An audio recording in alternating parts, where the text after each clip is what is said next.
एक जो अध्यापकों को अवसर मिला कि व्याकरण में जो भी अशुद्धियाँ हैं और या जो भी कैसे सरल तरीके से हम अपने बच्चों को बताएंगे, इस सारी चीज़ों के बारे में हम लोग आज जानेंगे। व्याकरण के दृष्टि से हम लोग क्या करें, कैसे जो काल परिचय में जो भी चीज़ें हैं उनको पुनः आत्मक तरीके से पढ़ते हुए बच्चों को जो भी चुनौतियां हैं, सारे चुनौतियों का हम आसानी से निराकरण कर सकते हैं। हमारे ऐसी शिक्षा के ईयरफोन है किसी के पास? साथियों, आप सभी को जुड़ने के लिए धन्यवाद और आप इस सत्र का लाभ उठाएं। अब हम लोग देखते हैं परिचय के माध्यम से काल परिचय क्या है और काल परिचय के अंतर्गत हम किन किन चीजों को जानते हैं। तो सबसे पहले हम देखते हैं काल क्या है।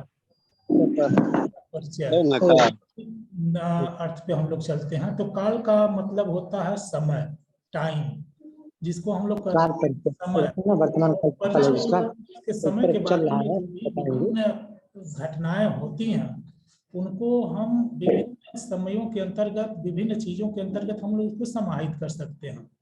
तो जो भी घटित घटनाएं हैं वर्तमान समय में, या जो भी भूतकालीन जो घटनाएं हैं, या जो भी भविष्यकालीन जो भी घटनाएं हैं, उन सारी घटनाओं को हम कैसे एक रूप बांट सकते हैं और उनका भिन्न भिन्न माध्यमों से कैसे प्रयोग कर सकते हैं।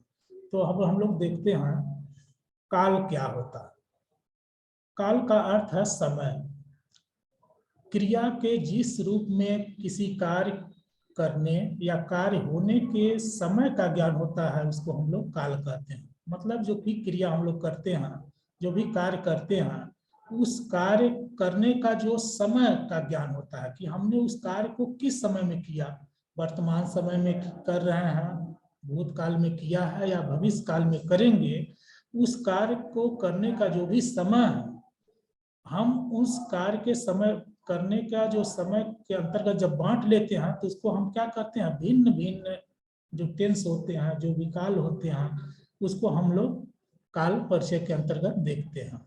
मतलब कहने का तात्पर्य है कि क्रिया के जिस रूप से किसी कार्य करने या कार्य के होने का समय का ज्ञान हो, मतलब हमने कार्य को किस समय में किया है, कब काम हमारा हुआ है, उसको हम काल परिचय कहते हैं। उसको हम काल के अंतर्गत समाहित कर सकते हैं।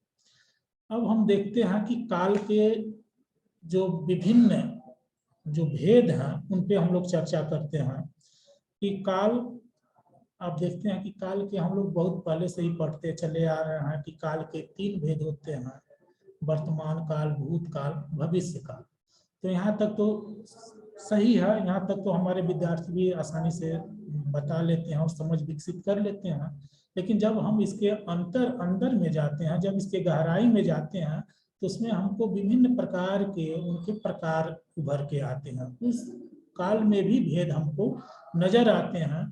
तो हमको उस जो विभिन्न कालों में जो भूतकाल, वर्तमान काल, भविष्य काल में जो विभिन्न भेद हैं उनको हमको जानना है कि काल के अंतर्गत अब हम लोग देखेंगे कि वर्तमान काल का जैसे हम लोग करते हैं, तो वर्तमान काल में क्या होता है, भूतकाल क्या होता है और भविष्य काल क्या होता है। तो वर्तमान काल में जैसे जिस समय हम लोग काम कर रहे हैं उसको हम लोग वर्तमान काल कहते हैं। जो काम करने का समय जो कंटिन्यू जो चल रहा है वह हमारा वर्तमान काल होता है। अगर इसमें हम लोग देखते हैं तो वर्तमान काल के 5 प्रकार के भेद उभर करके सामने आते हैं। सामान्य वर्तमान काल, अपूर्ण वर्तमान काल या तात्कालिक वर्तमान काल, पूर्ण वर्तमान काल, संदिग्ध वर्तमान काल और संभाव्य वर्तमान काल। तो वर्तमान काल के 5 भेद आ रहे हैं। कहीं कहीं पे आपको 6 भेद भी देखने को मिलता है, जहां अपूर्ण वर्तमान काल और तात्कालिक वर्तमान काल को अलग अलग कर देते हैं। लेकिन अगर हम लोग गहराई से इसको समझ विकसित करते हैं तो कुल मिलाकर के वर्तमान काल के 5 भेद पाए जाते हैं। सामान्य वर्तमान काल, अपूर्ण या तात्कालिक वर्तमान काल, पूर्ण वर्तमान काल और संदिग्ध वर्तमान काल, और 5वां है संभाव्य वर्तमान काल। अब इसको हम एक एक काल के एक एक चीजों को बारीकियों से समझेंगे। अगर हम भूतकाल का देखते हैं तो भूतकाल में आता है सामान्य भूतकाल, अपूर्ण भूतकाल, पूर्ण भूतकाल, आसन्न भूतकाल, संदिग्ध भूतकाल और हेतु हेतु मत भूतकाल। इसी प्रकार हम जब भविष्य काल में देखते हैं तो भविष्य काल में 3 प्रकार के आते हैं, सामान्य भविष्य काल, संभाव्य भविष्य काल और हेतु हेतु मत भविष्य काल। तो इस तरह से हम देखते हैं जो हमारे काल के जो 3 भेद होते हैं, तीनों भेदों में भी अनेक उपभेद हैं।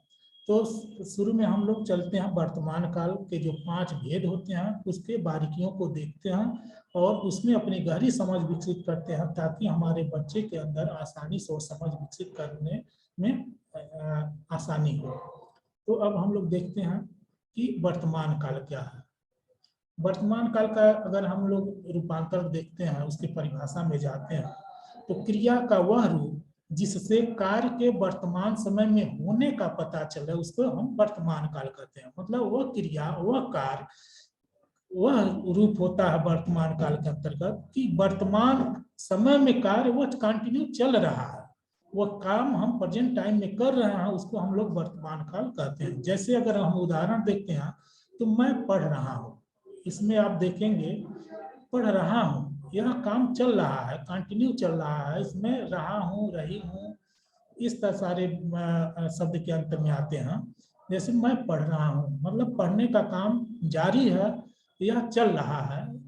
तुम लिख रहे हो, तुम मतलब लिखने का काम क्या है, चल रहा है, वर्तमान काल में वह घटित हो रहा है जो उसको हम वर्तमान काल कहते हैं। इस तरह का जो काम वर्तमान समय में घटित हो रहा है, काम करने का चल रहा है, पता चल रहा है, उसको हम लोग वर्तमान काल कहते हैं। अब हम वर्तमान काल के जो 5 उपभेद हैं एक एक करके उस पर हम लोग चर्चा करते हैं। जैसे आप देखेंगे पहला है सामान्य वर्तमान काल। सामान्य वर्तमान काल क्या है, जैसे इसके हम लोग शाब्दिक अर्थ से हम लोग देखते हैं, सामान्य मतलब जो सामान्य घटनाएं हैं जो एकदम आमूमन होती हैं। वर्तमान मतलब प्रेजेंट समय में चल रहा है, काल मतलब समय, जो घटनाएं जहां कोई कार्य सामान्य ढंग से वर्तमान काल में होता दिखाई दे, मतलब वह काम सामान्य ढंग से होना है, जो काम वर्तमान काल में सामान्य ढंग से होता दिखाई दे उसको हम क्या करते हैं, वर्तमान काल कहते हैं। इस तरह से कि क्रिया के अंत में ता है, ती है, ते है जैसे सब आते हैं। जैसे हम देखें कि जब कोई काम हम सामान्य ढंग से करते हैं, जो उस काम को करना है सामान्य तरीके से, अगर वैसा काम हमको दिखाई देता है किसी भी क्रिया में, किसी भी कार्य के अंतर्गत, तो उसको हम सामान्य वर्तमान काल कहते हैं, वह सामान्य वर्तमान काल के अंतर्गत आता है। उदाहरण के तौर पे अगर हम देखें तो अध्यापक पढ़ाते हैं, यह अध्यापक क्या करते हैं, पढ़ाते हैं। पढ़ाते हैं एवं अध्यापक का काम है पढ़ाना, वह सामान्य तरीके से वो अपना काम कर रहे हैं। बच्चे पढ़ते हैं, बच्चे पढ़ रहे हैं और सामान्य तरीके से पढ़ रहे हैं और सामान्य ढंग से कार्य होता दिखाई दे रहा है इस उदाहरण में, इसलिए यह सामान्य वर्तमान काल के अंतर्गत आता है। राम जाता है, जाने का काम सामान्य ढंग से हो रहा है, इसलिए यह सामान्य वर्तमान काल के अंतर्गत आता है। गीता गाना गाती है, गीता गाना गा रही है, वह सामान्य तरीके से गाने का काम कर रही है, इसलिए यह सामान्य वर्तमान काल के अंतर्गत आता है। इस प्रकार हम देखा कि जब वही कोई काम हम सामान्य ढंग से वर्तमान समय में करते हैं, वह काम वर्तमान समय में दिखाई देता है, दिखाई देता प्रतीत होता है, उसी को हम क्या कहते हैं, सामान्य वर्तमान काल।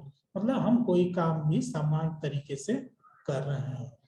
तो इस तरह से हम यह जो वर्तमान काल का पहला भेद है सामान्य वर्तमान काल। दूसरे हम भेद पे अब चर्चा करते हैं कि जो दूसरा है अपूर्ण या तात्कालिक वर्तमान काल। वर्तमान काल के जब हम भेद को, दूसरे भेद को देखते हैं तो इसमें आप देखें कि जैसा शब्द से ही प्रतीत हो रहा है अपूर्ण, अपूर्ण का मतलब वह काम पूर्ण नहीं हुआ है, बल्कि वह काम क्या हो रहा है, वह काम चल रहा है। और तात्कालिक मतलब प्रेजेंट टाइम में चल रहा है, मतलब जहां कोई काम जो चल रहा है इस अब इसके हम परिभाषा को देखते हैं, जहां पर वर्तमान काल में मतलब प्रेजेंट समय में कोई कार्य पूरा न होने का संकेत दे रहा हो या क्रिया के जिस रूप से यह पता चले कि वर्तमान काल में कार्य अभी चल रहा है, उसको हम अपूर्ण वर्तमान काल कहते हैं। इससे यह तात्पर्य है कि वह काम अभी अपूर्ण है, वह पूरा नहीं हुआ है और वह चल रहा है, प्रेजेंट टाइम में चल रहा है और वह वर्तमान समय में चल रहा है, कंटिन्यू वह चल रहा है, उसको हम क्या कहेंगे? अपूर्ण या तात्कालिक वर्तमान काल। जैसे अगर हम उदाहरण के ध्यान देते हैं तो आप देखेंगे कि अध्यापक पढ़ा रहे हैं, अध्यापक का काम क्या है? पढ़ाना। वह क्या कर रहे हैं? पढ़ा रहे हैं। यहाँ देखें शब्द के अंत में रहे हैं, मतलब वह चल रहा है। पढ़ाने का काम अभी कंटिन्यू चल रहा है, वह काम पूर्ण नहीं हुआ है या काम उसको भविष्य में नहीं है, बल्कि वह क्या है? वह काम चल रहा है। अध्यापक पढ़ा रहे हैं, मतलब जैसे हम सब अपूर्ण है, पढ़ाने का काम क्या है? अपूर्ण है, चल रहा है, उसको हम क्या कहेंगे? अपूर्ण वर्तमान काल या तात्कालिक वर्तमान। मतलब वह तत्काल में प्रेजेंट टाइम में वह काम चल रहा है, वह क्रिया चल रही है। अध्यापक का पढ़ाने का काम क्या हो रहा है? वह चल रहा है, इसलिए वो क्या कहेंगे? अध्यापक पढ़ा रहे हैं, अपूर्ण या तात्कालिक वर्तमान काल के अंतर्गत आता है। बच्चे पढ़ रहे हैं, अब देखिए यहाँ बच्चे क्या कर रहे हैं? पढ़ रहे हैं, पढ़ने का काम कर रहे हैं, वो कंटिन्यू चल रहा है। प्रेजेंट टाइम में बच्चा पढ़ रहा है, वह अपना काम कर रहा है पढ़ाने का, इसलिए वो काम, पढ़ने का काम क्या है? अपूर्ण है, पूरा नहीं हुआ है। अगर वही पूर्ण हो जाएगा तो काल का नाम बदल जाएगा। तो हम देखते हैं कि पढ़ने का काम, बच्चे जो क्रिया है, पढ़ने का काम अपूर्ण है, वह चल रहा है, कंटिन्यू चल रहा है, इसलिए वह अपूर्ण है पढ़ने का काम, इसलिए इसको हम अपूर्ण वर्तमान काल के अंतर्गत देख रहे हैं। अगला उदाहरण हम देखते हैं, पिताजी बगीचे में टहल रहे हैं। अब देखा यहाँ टहलने का काम कौन कर रहे हैं? पिताजी टहल रहे हैं, मतलब टहलने का काम अभी पूर्ण नहीं हुआ है, टहलने का काम अपूर्ण है, इसलिए वह हम देखेंगे कि वह सामान्य जो होता है वर्तमान काल के अंतर्गत अपूर्ण वर्तमान काल के अंतर्गत आता है। मतलब जैसा कि हम इसके शाब्दिक अर्थ में, शाब्दिक रूप में देखते हैं काल के अंतर्गत कि वह अपूर्ण वर्तमान काल, मतलब जहां पर भी कोई काम अभी अपूर्ण है, चल रहा है, पूरा नहीं है, वहां हम अपूर्ण वर्तमान काल कह सकते होता है। अब अगला हम उदाहरण को देखते हैं, मोहन खेल रहा है। मोहन क्या कर रहा है? खेल रहा है। यहाँ खेलने का काम क्या है? कंटिन्यू चल रहा है, खेलने का काम बंद नहीं हुआ है, बल्कि वह काम चल रहा है, इसलिए हम देखेंगे कि मोहन खेल रहा है, वह अपूर्ण है, उसका खेलना अपूर्ण है, इसलिए यहाँ हम देखेंगे कि अपूर्ण वर्तमान काल होता है। फिर अगला उदाहरण पे हम लोग देखते हैं, प्रशांत गीत गा रहा है। प्रशांत क्या कर रहा है? कौन सा क्रिया कर रहा है? गाने का काम कर रहा है, गीत गाने का काम कर रहा है, वह चल रहा है, वह गीत गाने का काम अपूर्ण है, वह पूरा नहीं हुआ है, बल्कि तात्कालिक समय में भी वह गा रहा है, वह गाने का काम चल रहा है, इसलिए यहाँ पे हम देखेंगे कि अपूर्ण वर्तमान काल या तात्कालिक वर्तमान काल यहाँ होगा। इस तरह से हम, हमारे यहाँ समझ विकसित होनी चाहिए कि अपूर्ण वर्तमान काल के अंतर्गत जिस क्रिया के जिस रूप से यह पता चले कि वर्तमान समय में कार्य अभी चल रहा है, कार्य पूर्ण नहीं है, उसको हम क्या कहेंगे? अपूर्ण वर्तमान काल कहते हैं। इस तरह से वर्तमान काल का जो दूसरा रूप है अपूर्ण वर्तमान काल यह है। अब हम लोग देखते हैं वर्तमान काल के तीसरे रूप में, देखते हैं कि तीसरा रूप वर्तमान काल का क्या है। यहाँ पे आप देखेंगे कि पूर्ण वर्तमान काल। अब वर्तमान काल का जो तीसरा भेद है पूर्ण वर्तमान काल, इसको हम अगर हम देखते हैं, क्रिया के जिस रूप में वर्तमान काल का कोई कार्य पूर्ण होते हुए प्रतीत हो रहा हो अथवा पूरा हुआ प्रतीत हो, उसे पूर्ण वर्तमान काल कहते हैं। अब आप देखें, अपूर्ण वर्तमान काल में वह काम चल रहा है, अपूर्ण वर्तमान काल में जहां कोई काम पूरा होते हुए प्रतीत हो रहा है, उसको हम पूर्ण वर्तमान काल कहते हैं, मतलब वह काम पूर्ण हो गया। इसके शाब्दिक अर्थ में ही हम देखते हैं पूर्ण वर्तमान काल, मतलब वर्तमान काल का कोई काम जो अभी पूर्ण हुआ है उसको हम क्या कहेंगे, पूर्ण वर्तमान काल का।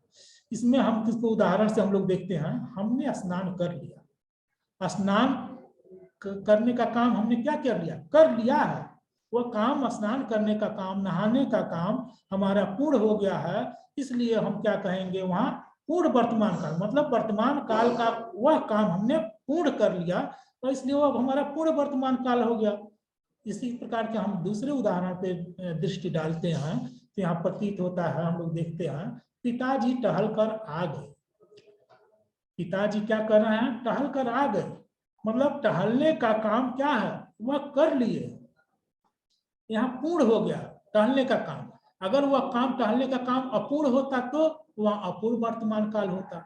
और टहलने का काम देख रहे हैं हम लोग शाब्दिक अर्थ में, पिताजी टहल करके घर आ गए, टहल के कहाँ आ गए, घर आ गए, वह घर पे आ गए, जो टहलने का काम है उन्होंने अपना पूरा कर लिया है और इस समय वह अपने घर आ गए हैं, इसलिए उनका टहलने का काम पूर्ण हो गया है, इसलिए पूर्ण वर्तमान काल होगा। गीता पुस्तक पढ़ चुकी, गीता क्या कर चुकी, पुस्तक पढ़ चुकी, मतलब पढ़ने का काम वो क्या कर चुकी, समाप्त कर चुकी है, वह पूर्ण कर चुकी है, जो उसका पढ़ने का काम था उसने, गीता ने उसको पूरा कर लिया, इसलिए यहाँ पे क्या होगा, पूर्ण वर्तमान काल होगा। तो इस तरह से हम लोग देखें कि वर्तमान काल का कोई भी काम जो पूरा होते हुए प्रतीत हो रहा है, या मतलब जो पूर्ण हो गया, उसके शाब्दिक दृष्टि से हम लोग देखते हैं कि वह काम पूर्ण हो गया है, इसलिए उसको हम क्या कहेंगे, पूर्ण वर्तमान काल कहेंगे। तो इस तरह से पूर्ण वर्तमान काल के अंतर्गत जिस काल का, वर्तमान काल का जो कोई भी काम जो पूरा होते हुए प्रतीत हो रहा है उसको हम पूर्ण वर्तमान काल कहते हैं। अब वर्तमान काल के हम तीसरे भेद पे आते हैं, चौथे भेद पे आते हैं, संदिग्ध वर्तमान काल। संदिग्ध क्या है भाई, अब जैसे संदिग्ध से क्या होता है, संदेह, इसके हम शाब्दिक अर्थ में चलते हैं। संदेह वर्तमान काल, वर्तमान माने प्रेजेंट समय, काल माने समय, मतलब वर्तमान समय में कोई अगर कार्य संदेह किसी में हो तो उसको हम वर्तमान काल कहते हैं, संदिग्ध वर्तमान काल कहते हैं। अब इसको हम शाब्दिक दृष्टि से चलते हैं अर्थ में, जहां पर वर्तमान काल का कोई कार्य पूरा होने में संदेह हो। अब देखिए वर्तमान काल का कोई काम पूरा होने में संदेह कि वह काम होगा कि नहीं होगा, वहां संदिग्ध वर्तमान काल होता है।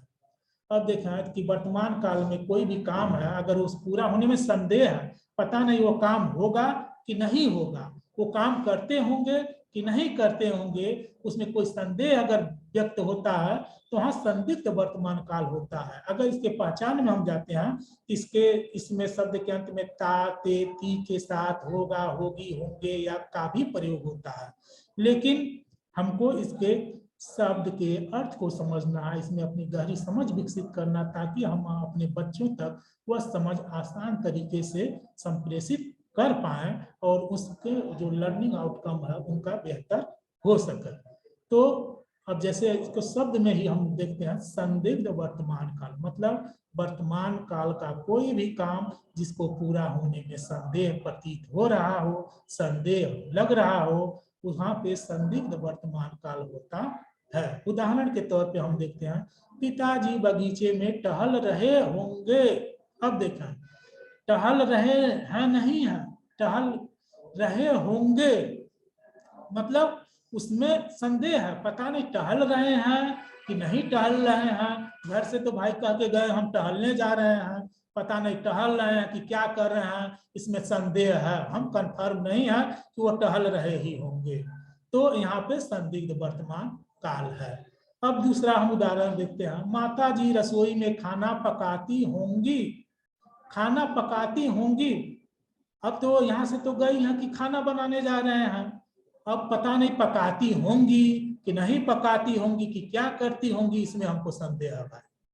अब इसमें हमको संदेह लग रहा है शब्द के दृष्टि से, पकाती होंगी, इस शब्द में हम देखते हैं कि होंगी संदेह है।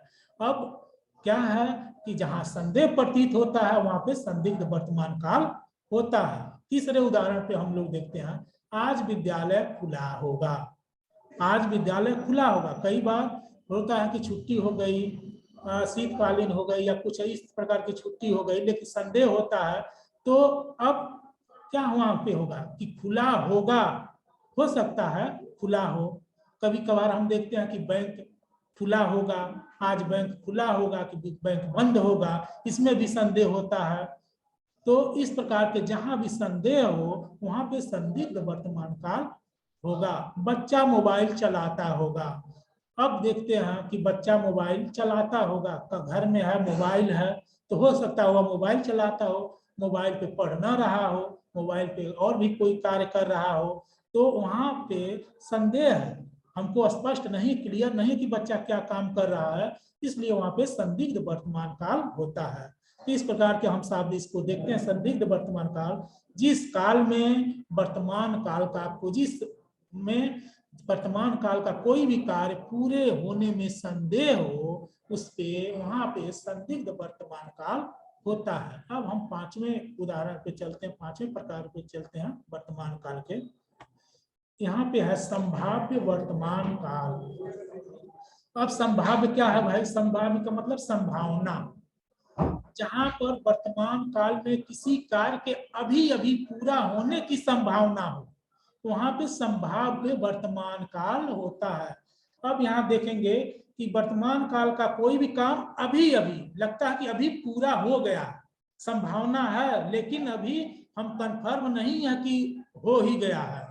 वहां जहां पे संभाव्य है वहां संभावना है कि वर्तमान काल का कोई भी काम अभी अभी पूरा हो गया है, संभावना है, वहां पे संभाव्य वर्तमान काल होता है। अब उदाहरण के तौर पे हम लोग समझते हैं कि लगता है पिताजी टहलकर घर आ गए, लग रहा है, संभावना है। अब हम क्लियर नहीं है कि आ ही गए हैं भाई, संभावना है, हम संभावना व्यक्त कर रहे हैं। लगता है पिताजी टहल के घर आ गए, यहाँ संभाव्य वर्तमान काल है। बच्चा शायद स्कूल चला गया, बच्चा शायद घर पे नहीं है, स्कूल गया कि घूमने गया कि क्या कर रहा है, लेकिन हमसे तो कह रहा है कि स्कूल हम जा रहे हैं, तैयार होके गया है, स्कूल गया है कि रास्ते से में घूम रहा है, इसके हम कोई भी कंफर्म नहीं है। यहाँ संभावना है कि बच्चा घर से स्कूल गया है तो स्कूल गया होगा, यहाँ पे संभावना है, कंफर्म नहीं है गया भी होगा या नहीं भी गया होगा। अब अगला है राधा पाठ याद कर ली होगी। राधा पाठ पढ़ रही थी, याद हुआ है कि नहीं हुआ है भाई हम कंफर्म नहीं है, या संभावना है भाई पढ़ रही होगी, पढ़ रही है तो याद हो गया होगा, लेकिन यहाँ कंफर्म नहीं है कि वह याद कर ली होगी, इसलिए यहाँ पे संभाव्य वर्तमान काल होगा। इस प्रकार के हम लोग देखते हैं वर्तमान काल के 5 भेद होते हैं और पांचों भेदों पे हमको अपनी गहरी समझ विकसित करनी है। अब हम देखते हैं वर्तमान काल के बाद जो हमारा आता है भूतकाल। भूतकाल क्या है भाई? जहां पर कोई कार्य बीते समय में पूरा हो जाने का संकेत दे रहा हो, वहां पे भूतकाल होता है। मतलब कोई भी कार्य जो बीते समय में, जो टाइम बीत गया है उसमें पूरा होने का संकेत दे रहा हो, मतलब वह कार्य पूरा हो गया है, ऐसा इस शब्द में संदेह संकेत हो, ऐसा प्रतीत हो, वहां पे भूतकाल होता है। जैसे वह खाना खा चुका था, मैंने पुस्तक पढ़ ली थी, मैं घूमने गया था, गाड़ी जा चुकी थी, पिताजी गांव चले गए। इन सारे उदाहरणों में हम देखते हैं कि जो भूतकाल का काम पूरा हो चुका है, इसमें बीत गया है, इसलिए ऐसे काल को हम लोग भूतकाल कहते हैं। अब हम लोग भूतकाल के जो 6 प्रकार हैं उस पर बारी बारी चर्चा करेंगे। इसमें हम देखते हैं जैसे सामान्य भूतकाल होता था उसी प्रकार से जैसे सामान्य भविष्य काल था उसी प्रकार से सामान्य भूतकाल है। अब हम लोग देखते हैं क्या सामान्य भूतकाल बोध कराता है। क्रिया के जिस रूप से कार्य को सामान्य रूप से बीत जाने या पूरा हो जाने का संकेत हो, किंतु इसमें यह बोध नहीं होता है कि क्रिया समाप्त हुए थोड़ी देर हुआ कि अधिक देर हुआ, वहां पे क्या होता है? सामान्य भूतकाल होता है। अब हम देखेंगे सामान्य तरीके से कि समय समान तरीके से कोई काम को पूरा हो जाने का संकेत हो, कोई काम पूर्ण हो गया है इसका संकेत होता है कि तो यह, लेकिन इस क्रिया में हम लोग देखते हैं यह स्पष्ट नहीं हो पाता है काम रिसेंट समय में हुआ या थोड़ी देर में हुआ या अधिक समय में हुआ, यह प्रतीत नहीं होता है। अब अगर उदाहरण के दृष्टि से हम लोग समझते हैं, शिक्षक ने हिंदी पढ़ाई।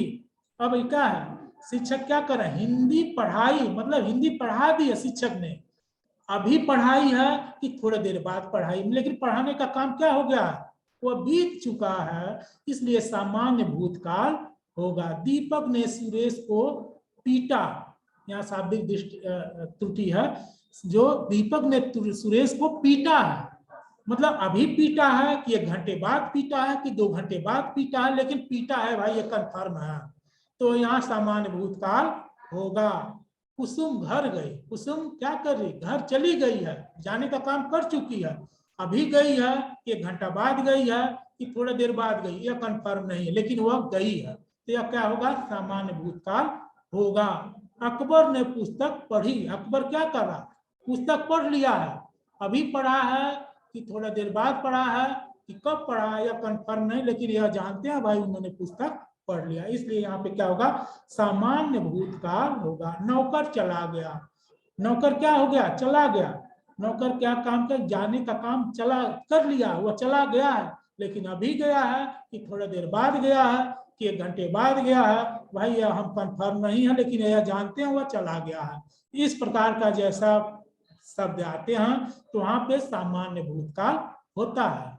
अगर इस तरह के हम लोग देखते हैं कि सामान्य भूतकाल में किसी भी काम को हो जाने का संकेत हो, लेकिन थोड़ी देर में हुआ है कि अधिक देर में हुआ है यह पता न चले, वहां पे सामान्य भूतकाल होता है।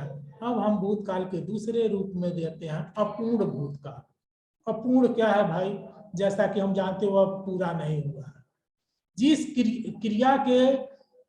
क्रिया से यह पता चलता है कि कार्य बीते समय में हो रहा था किंतु अभी समाप्त हुआ है कि नहीं, हमें इसका बोध नहीं है, वहां पे अपूर्ण भूतकाल होता है। अब देखा इसके शाब्दिक दृष्टि से कि भूतकाल का वह काम जो अपूर्ण है, भाई हम जब थे तो वह चल रहा था, लेकिन अब हम वहां नहीं है, तो पता नहीं वह काम पूरा हो गया है कि नहीं हुआ है, इसको हमको कोई अंदाजा नहीं है।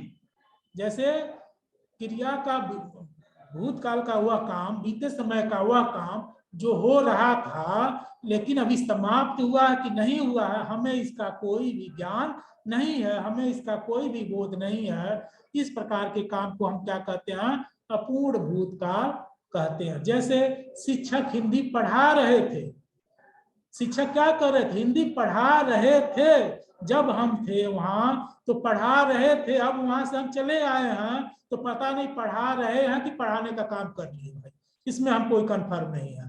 तो भूतकाल का वह काम जो बीते समय में हो रहा है लेकिन वर्तमान समय में पता नहीं हुआ हो रहा है कि नहीं हो रहा है, इसका हमको कोई भी ज्ञान नहीं है, ऐसे काम को हम क्या कहेंगे, अपूर्ण भूतकाल कहेंगे। बच्चा चारपाई पर सो रहा था, सोने का काम कर रहा था, जब हम वहां देख रहे थे, जब वहां थे तो बच्चा चारपाई पर सो रहा था, सोने का काम कर रहा था, लेकिन अब सो रहा है कि जग गया कि भाग गया है, हमको उसका कोई भी ज्ञान नहीं है। इस प्रकार का जहां उदाहरण आते हैं वहां अपूर्ण भूतकाल होता है। रमेश बाजार जा रहा था, भाई रमेश जो यहाँ से तो हम जब थे तो कह के यार बाजार जा रहे हैं, झोला वगैरह लेके बाजार गया, पता नहीं बाजार गया कि कहीं रिश्तेदारी में गया, इसका कोई ज्ञान नहीं है भाई। इस तरह का जहां शब्द आते हैं कि हम जब थे तो बाजार जा रहा था, अब बाजार बता के कहाँ गया, इसको हमको कोई भी ज्ञान नहीं है। मतलब ऐसे काम जो बीते समय में हो रहा था, पता नहीं अब हो गया कि नहीं हुआ है, हमको इसका कोई भी बोध नहीं है, ऐसे काम। अगला काम क्या है, मीरा सो रही थी, पता नहीं मीरा जग गई है कि मीरा सो करके गई है, क्या करे हमको, मतलब जब हम गए तो मीरा सो रही थी, भाई इतना हम जानते हैं, हम देखते मीरा सो वर्तमान समय में हम यह नहीं जान पा रहे हैं कि मीरा सो रही थी क्या। इस तरह का भूत का कोई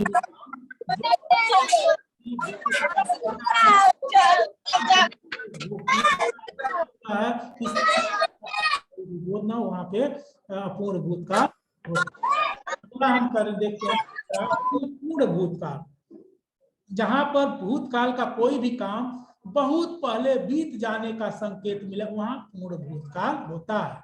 जैसे हम देखते हैं कि वह भूतकाल का काम वह पूर्ण हो गया, बहुत पहले पूर्ण हो गया, ऐसा संकेत मिला, ऐसा प्रतीत हो, तो वहां पे पूर्ण भूतकाल होता है। अगर उदाहरण के तौर पे हम लोग देखते हैं तो 15 अगस्त को हमारा देश आजाद हुआ। 15 अगस्त को क्या था, हमारा देश 15 अगस्त को आजाद हुआ था, इसलिए हम स्वतंत्रता दिवस 15 अगस्त को मनाते हैं। 26 जनवरी को गणतंत्र दिवस मनाते हैं। 26 जनवरी को हमारा संविधान लागू हुआ था भारत का। तो इस प्रकार का जो कोई काम बीते समय में बहुत पहले हो जाने का संकेत मिलता हो वहां पे पूर्ण भूतकाल होता है। महादेवी वर्मा ने अपने संस्मरण लिखे थे, महादेवी वर्मा ने बहुत पहले अपने संस्मरण लिखे थे, हमको ज्ञात है। ऐसे शब्द जहाँ इस प्रकार के जहाँ जो जिक्र आता है वहां पे पूर्ण भूतकाल का हम लोग देख सकते हैं। चौथा हम देखते हैं आसन्न भूतकाल।